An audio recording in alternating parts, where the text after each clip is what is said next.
आप सभी को नमस्कार। आज मैं आप सभी के समक्ष एक सच्ची शिक्षाप्रद कहानी लेकर आई हूं, तो श्रवण करते हैं। भगवान श्री राम कहते हैं कि बुढ़ापे में पति पत्नी को यह दो चीज सुख देती हैं। यह हर घर की सच्ची कहानी है। एक बार की बात है, भगवान श्री राम और माता जी अपने 14 वर्ष वनवास के समय में भगवान के पवित्र धाम चित्रकूट में एक कुटिया बनाकर आराम कर रहे थे और मनुष्य जाति के बुढ़ापे के विषय में बातचीत कर रहे थे। तो बातचीत करते करते माता सीता जी के ध्यान में एक प्रश्न आया। तो माता सीता जी भगवान श्री राम से कहती हैं, हे प्रभु, मेरे मन में एक प्रश्न है जिसका मैं उत्तर जानना चाहती हूँ। तो भगवान श्री राम कहते हैं, हे देवी सीते, आप परेशान क्यों हो रही हो? मुझे बताइए वह कौन सा प्रश्न है, मैं आपको इसका उत्तर जरूर बताऊंगा।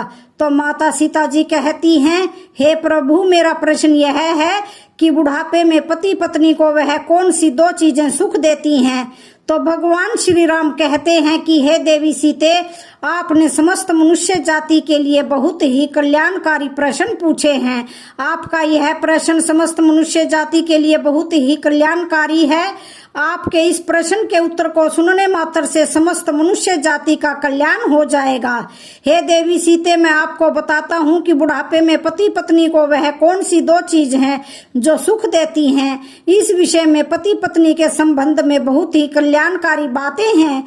यह दो बातें ज्यादातर हर किसी को पता नहीं होती हैं और ना ही किसी से आपने सुनी होंगी। भगवान श्री राम कहते हैं, हे देवी सीते, मुख्य रूप से मनुष्य के जीवन में 3 अवस्थाएं होती हैं। पहला बचपन, दूसरा जवानी और तीसरा बुढ़ापा होता है। कहावत है, जवानी को देख देख व्यर्थ ही भावे हैं, बुढ़ापा और मौत बंदे सभी को ही आवे हैं। अर्थात बुढ़ापा और मौत अटल सत्य हैं। सभी पर बुढ़ापा भी आएगा और सभी की मौत होना भी निश्चित है। यह अटल सत्य है, इसको कोई नहीं झुठला सकता है।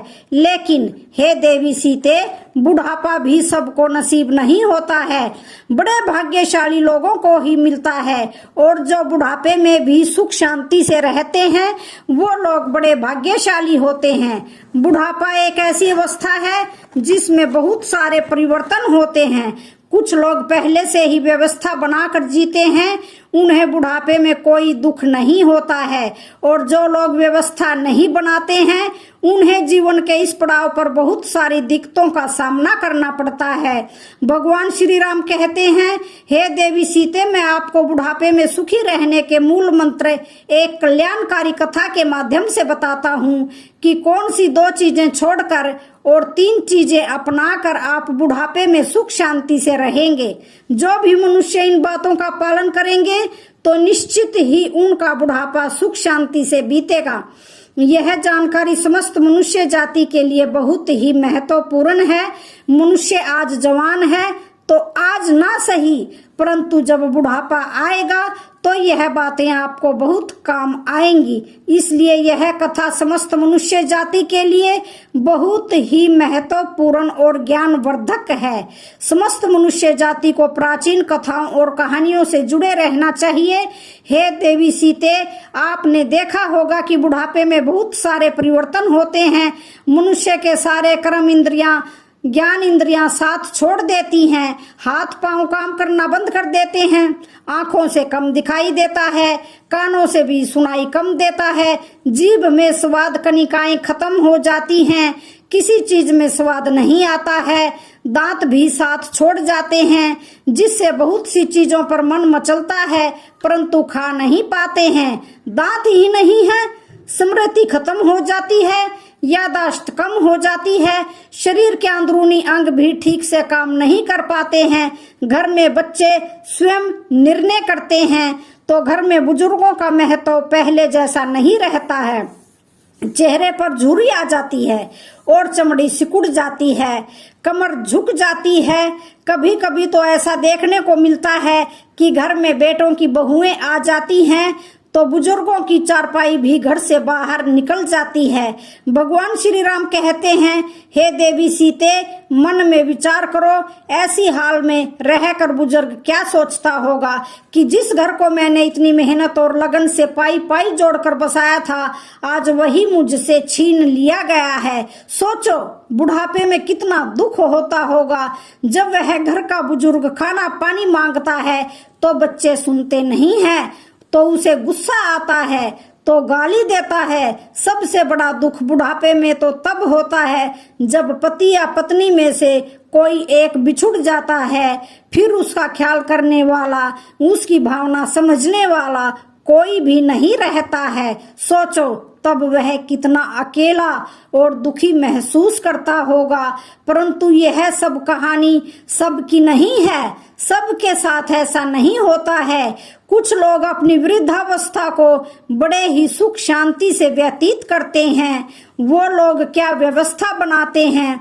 भगवान श्री राम कहते हैं कि हे देवी सीते, यही मैं आपको बता रहा हूँ। आप सोचिए, पुरुष के जीवन में सबसे अच्छा दोस्त कोई दोस्त हो सकता है तो वह उसकी पत्नी होती है, और एक स्त्री का सबसे सच्चा और अच्छा दोस्त कोई हो सकता है तो वह उसका पति ही है। यह सच है कि जीवन के इस मोड़ पर आकर वृद्धावस्था में पति और पत्नी भाई बहन की तरह हो जाते हैं।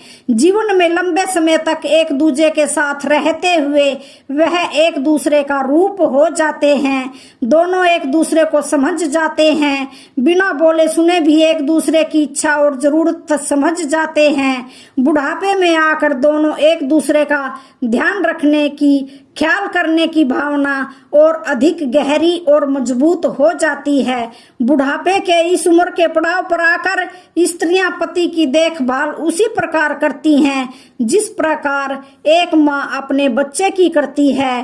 कहावत है कि ना बेटा ध्यान करेगा ना बेटी ध्यान करेगी, पत्नी से बनाकर रखो वही देखभाल करेगी। भगवान श्री राम कहते हैं कि हे देवी सीते, याद रखना, बुढ़ापे में जब लाठी नहीं मिलेगी तो पति की लाठी पत्नी ही बनेगी, और बुढ़ापे में जब चश्मा खो जाएगा तो पत्नी का चश्मा पति ही ढूंढ कर देगा, और कोई नहीं आएगा ढूंढने के लिए और आपका ख्याल करने के लिए। इसलिए पति और पत्नी एक दूसरे का हमेशा आदर करें। यह बाहर वाली और बाहर वाला जब तक धन बल और पैसा है तब तक तुम्हारे साथ हैं। अंत में एक दूसरे का साथ पति पत्नी दोनों को ही देना है। बुढ़ापे में मनुष्य पराधीन होता है, धीरे धीरे सब चीजें उसके हाथ से निकल जाती हैं। इस स्थिति में स्वाभाविक है कि मनुष्य चिड़चिड़ा हो जाता है, गुस्सैल स्वभाव का हो जाता है। बहू बेटे नाती पोतों की अपनी अपनी जिंदगी हो जाती है, सबकी जरूरतें अपनी अपनी रहती हैं। बुढ़ापे में माँ बाप की कोई नहीं सुनता है, सबकी अपनी अपनी अलग जीवन होता है। इस स्थिति में कैसे सुख शांति से अपनी वृद्धावस्था को बिताएं। भगवान श्री राम कहते हैं, हे देवी सीते, मैं आपको इस कहानी के माध्यम से बताता हूँ कि बुढ़ापे में एक व्यक्ति ऐसा ही ग्रस्त था। उसके पास बहुत चिड़चिड़ापन था, वह बात बात में गुस्सा हो जाता था। जब भी उसकी पत्नी समझाती थी कि इस उम्र में इतना गुस्सा ठीक करना नहीं है, परंतु वह मानता ही नहीं था। जरा सा नमक तेज हो जाता तो भोजन की थाली फेंक देता था, कभी मिर्ची ज्यादा हो जाती तो खाने की थाली फेंक देता था। बहुत गुस्सा था उसके अंदर। इस व्यवहार से उसका पूरा परिवार परेशान रहता था, पूरे घर में क्लेश रोज बना रहता था। घर के सभी लोग कबीरपंथी थे, कबीरदास जी के शिष्य और उनके सत्संगी थे। कबीरदास जी के सत्संग में जाते थे तो एक दिन एक व्यक्ति बोला कि इनको भी ले जाया करो सत्संग में, हो सकता है कि सत्संग सुनकर इनका व्यवहार बदल जाए। तो घर वालों ने बोला ठीक है। घर वालों को बात समझ में आ गई तो बोले इनको भी गुरुजी कबीरदास के पास ले चलते हैं, उनको दुख बताएंगे, शायद कुछ हल निकल जाए। रोज रोज की किचकिच से तो हो सकता है मुक्ति मिल जाए और घर में क्लेश खत्म हो जाए और सुख शांति आ जाए। तो फिर एक दिन घर वाले बड़ी मुश्किल से उसे मनाकर उस वृद्ध व्यक्ति को कबीरदास जी के पास ले गए। तो महात्मा तो बिना बताए ही सब जान लेते हैं। जब वह कबीरदास जी के पास गए तो उन्होंने जान गए कि यह लोग मेरे पास क्यों आए हैं। तो कबीरदास जी ने देखते ही समझ गए कि इनके घर में क्लेश है, इसलिए घर में सुख शांति की तलाश में यह मेरे पास आए हैं। और उन्होंने यह भी जान गए कि इनके घर में क्लेश का कारण क्या है। वह दुख से ग्रस्त परिवार जब पहुंचे थे तो दोपहर का समय था। फिर सब पहुंचकर कबीरदास जी को प्रणाम करके वहीं पर बैठ गए और उनके सामने ही आसन पर कबीरदास जी की अपनी कुटिया में कुछ लिखवा रहे थे। तो कबीरदास जी की धर्मपत्नी का नाम था प्रेमा। अचानक कबीरदास जी ने माता प्रेमा से बोले कि प्रेमा, दीपक जला कर लाओ, तो मुझे कुछ खोजना है।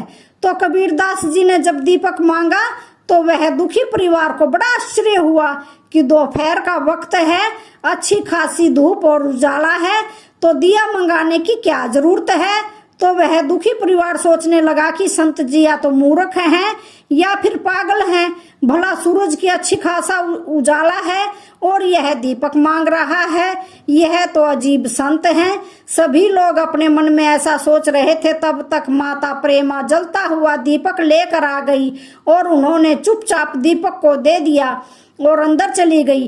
फिर सब सोचने लगे कि इनकी पत्नी भी क्या खूब है। उसने यह भी नहीं पूछा कि पागल हो गए हो क्या, दिन है, दोपहर का समय है, अच्छी खासी धूप उजाला है, फिर भी दीपक क्यों मंगा रहे हो। वह बुजुर्ग आदमी बड़ा आश्चर्यचकित होकर सोचा कि मैं कहाँ आ गया पागलों के पास में।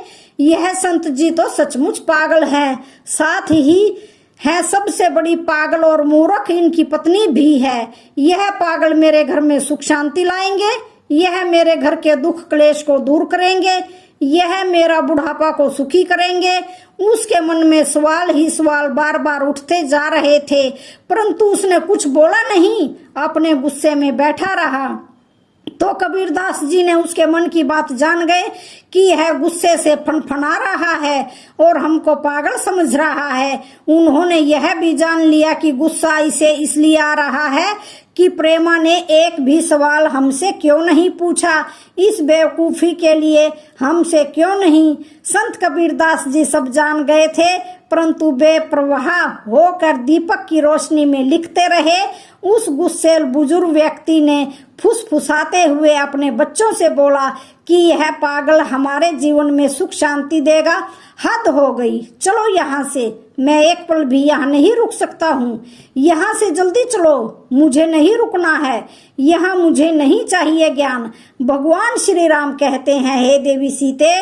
तो फिर कबीरदास जी ने सुन लिए थे, बोले क्या बात है भगत जी, कोई दिक्कत है क्या। तो बूढ़ा आदमी बनावटी हंसी हंसते हुए बोला, नहीं नहीं गुरुजी, मुझे कोई दिक्कत नहीं है, आपके दर्शन करने आए थे तो हो गए दर्शन, अब हम जाना चाहते हैं, आज्ञा दीजिए। तो कबीरदास जी बोले, अरे भाई, तुम हमारे पास आए हो, हमारे अतिथि हो, बिना अतिथि सत्कार के तुम कैसे जा सकते हो। और उन्होंने माता प्रेमा को आवाज दी तो माता प्रेमा तुरंत आई और हाथ जोड़कर खड़ी हो गई। तो कबीरदास जी बोले कि यह भक्त जी थोड़ा जल्दी में है, जाना चाहते हैं, जल्दी से 2 गिलास दूध लेकर आओ।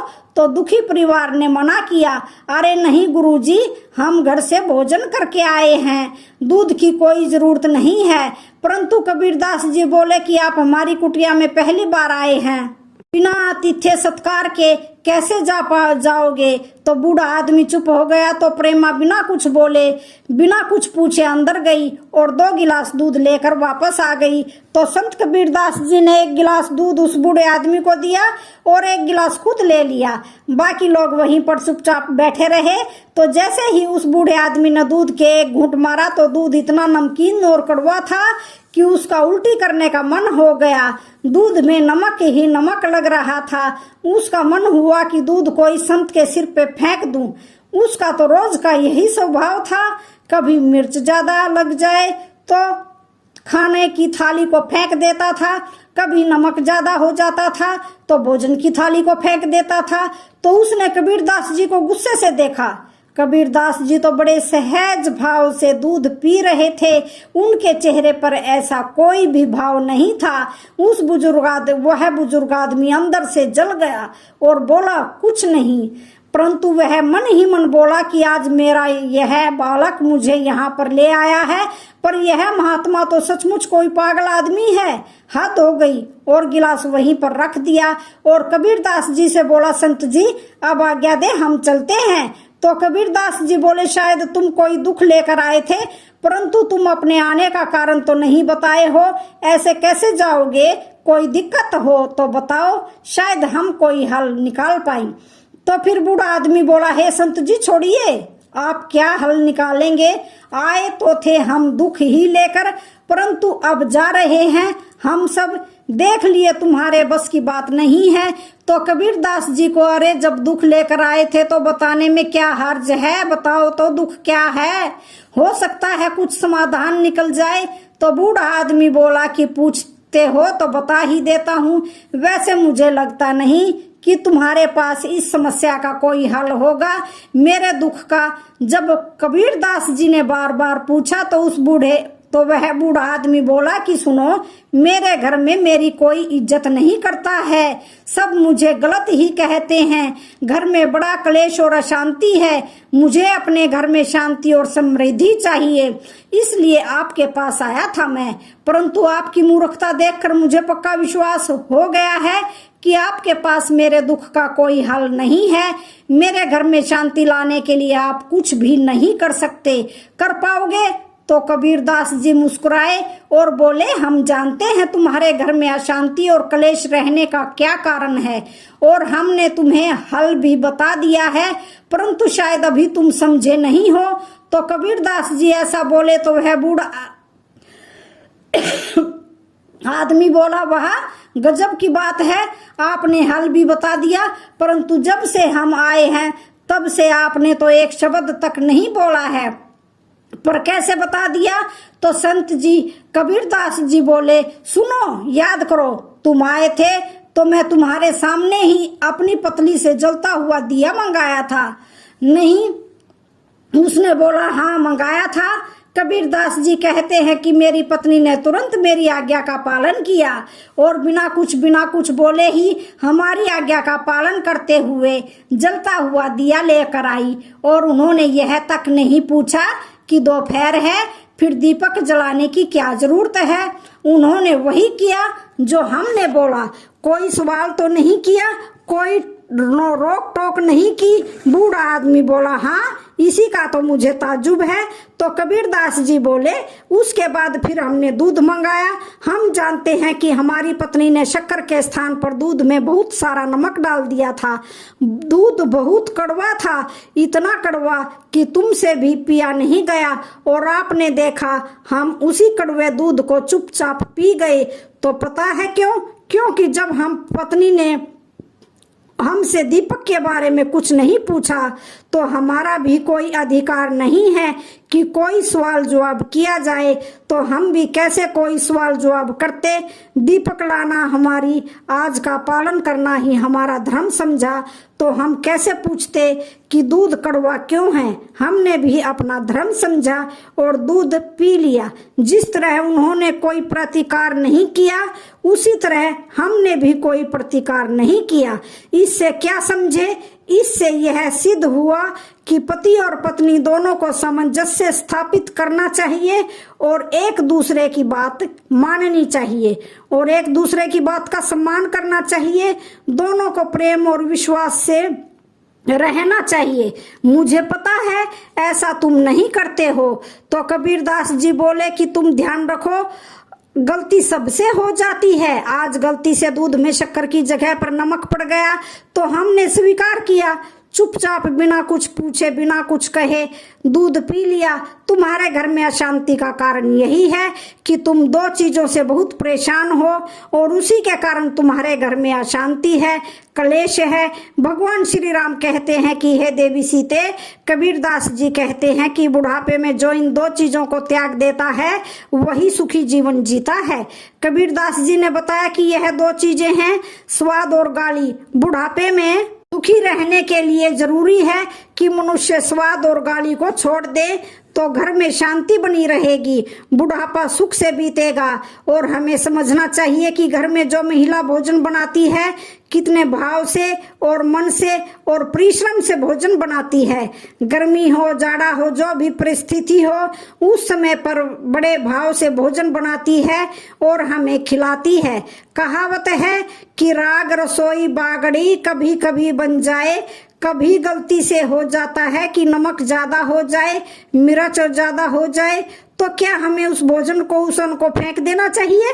बिल्कुल नहीं। हमें यह समझना चाहिए कि जिस स्त्री ने, पत्नी ने या तुम्हारी पुत्र वधू ने या बहू ने इतनी मेहनत से, भाव से भोजन बनाया है, तो हमारा धर्म है उसे स्वीकार करना। और धोखे से नमक मिर्ची ज्यादा हो जाती है तो कोई भी बात नहीं, हमें उसकी प्रशंसा करते हुए भोजन ग्रहण करना है और उसे प्रेम शब्दों से समझाना है, ना कि उसे गाली देकर उसके दिलों में हताश पहुंचाना है। अगर हम ऐसा करते हैं तो दूसरे दिन वह मन से, भाव से भोजन बनाएगी, और यदि वह हम ऐसे ही थाली जमीन पर फेंक कर मारेंगे तो सोचो उसके दिल पर क्या बीतेगी। क्या उसके मन में तुम्हारे लिए कोई सम्मान बचेगा? भगवान श्री राम कहते हैं कि हे देवी सीते, कबीरदास जी कहते हैं हरगिज नहीं, यहाँ उस स्त्री का और अन्न का, दोनों का अपमान होगा। हमें यह अपमान कदापि नहीं करना है। जहाँ भोजन और स्त्री का अपमान होता है उस घर से लक्ष्मी, शांति, समृद्धि चली जाती है। अतः भूल कर भी ऐसा नहीं करना है। कबीरदास जी कहते हैं इसलिए बुढ़ापे में हमें यह दो चीजें त्याग देनी है, पहले स्वाद और दूसरा गाली। जैसा भी मिले भगवान का भोग समझकर ग्रहण करना है, तो बुढ़ापे में कोई दुख नहीं होगा। स्वाद और गाली दोनों ही बुढ़ापे में दुखदाई होते हैं। तो उस बूढ़े आदमी के परिवार को और खास तौर से उस बूढ़े आदमी को पूरी बात समझ में आ गई कि मेरे घर में अशांति क्यों बनी रहती है।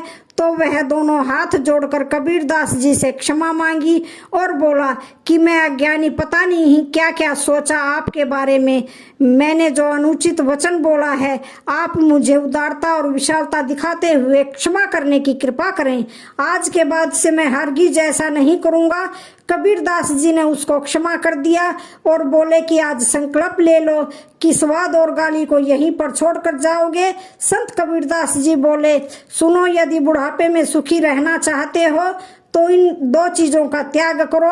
भगवान श्री राम कहते हैं कि हे देवी सीते, अब मैं आपको उन तीन चीजों के बारे में बता रहा हूँ जिन तीन चीजों को हमेशा अपने साथ रखना है तो बुढ़ापे में कभी कोई दुख नहीं होगा। तो फिर बूढ़ा आदमी बोला कि मैं आज से ही स्वाद और गाली का त्याग करता हूँ, परंतु हे संत जी, वह तीन चीज कौन सी हैं जो मुझे आप अपने साथ रखनी है, कृपया बताने की कृपा कीजिए। तो फिर कबीरदास जी बोले कि जिनका जीवन अनुशासित होता है, सफलता उनके दरवाजे पर दस्तक जरूर देती है। मनुष्य का जीवन तभी सार्थक बनता है जब वह अपने कार्य और जिम्मेदारी के बीच संतुलन बनाकर रखता है। बुढ़ापा जीवन का वह पड़ाव है जहां हर इंसान सुख और आराम की जिंदगी जीना चाहता है। इस पड़ाव में खुशियां पाने के लिए मनुष्य को बुढ़ापे तक किन चीजों का साथ नहीं छोड़ना है, इसे समझना बहुत ही जरूरी है। पहली बात धन का सदुपयोग है। धन ऐसी चीज है जो अपने और पराये के बीच का फर्क समझा देती है। जब तक आपके पास धन है, रिश्ते नाते सब जगह आपकी पूछ परख इज्जत होगी, परंतु जब धन का नहीं होता है तो अपने भी साथ छोड़ देते हैं। यह दुख तो बुढ़ापे में और अधिक बढ़ जाता है जब आदमी ढलती उम्र में होता है। इसलिए धन का सदा सदुपयोग करना है। धन की बचत करेंगे तो बुढ़ापे में आपको किसी के सामने हाथ फैलाने की जरूरत नहीं रहेगी। साथ ही ध्यान रखो, संपूर्ण धन पर कुंडली मारकर बैठ जाना भी बुढ़ापे में दुखदाई होता है। दूसरी बात है, अनुशासन, शासन और अभ्यास से ही आत्मविश्वास का जन्म होता है। जो इंसान अपना हर काम समय पर करते हैं, अपनी दिनचर्या को अनुशासित ढंग से जीते हैं, उन्हें कभी किसी पर निर्भर नहीं रहना पड़ता है। वह अपने हर लक्ष्य को प्राप्त कर ही लेते हैं। शुरुआत से ही मनुष्य को अपने काम को सही समय और सही तरीके से करने की आदत होनी चाहिए, तो उसे बुढ़ापे में दुख नहीं सहना पड़ेगा। समय के अनुसार खान पान, तय समय पर सोना, समय पर जागना, व्यायाम, हर कार्य निश्चित समय पर करना है, जो अच्छे स्वास्थ्य के लिए बहुत जरूरी है। अनुशासन का साथ कभी नहीं छोड़ना है और सतमार्ग पर हमेशा चलते रहना है। जब आप सतमार्ग पर चलेंगे तो ही आपके घर, आपके परिवार वाले आपका साथ देंगे, नहीं तो कोई नहीं। तो आपका साथ भगवान भी देंगे, आपके बुढ़ापे की लाठी ईश्वर बनेंगे। भगवान श्री राम कहते हैं कि हे देवी सीते, इस प्रकार से संत कबीरदास जी ने बताया है कि बुढ़ापे में वह कौन सी 2 चीज हैं जो सुख देती हैं। भगवान श्री राम ने माता सीता जी के माध्यम से इस कल्याणकारी कथा समस्त मनुष्य जाति को सुनाई है, ताकि बुढ़ापे में समस्त मनुष्य जाति सुखी रहें। तो आशा करती हूँ आप सभी को यह कहानी पसंद आई होगी। वीडियो अच्छी लगे तो चैनल को लाइक, शेयर, सब्सक्राइब जरूर करें और कमेंट बॉक्स में जय श्री राम जरूर लिखें। धन्यवाद।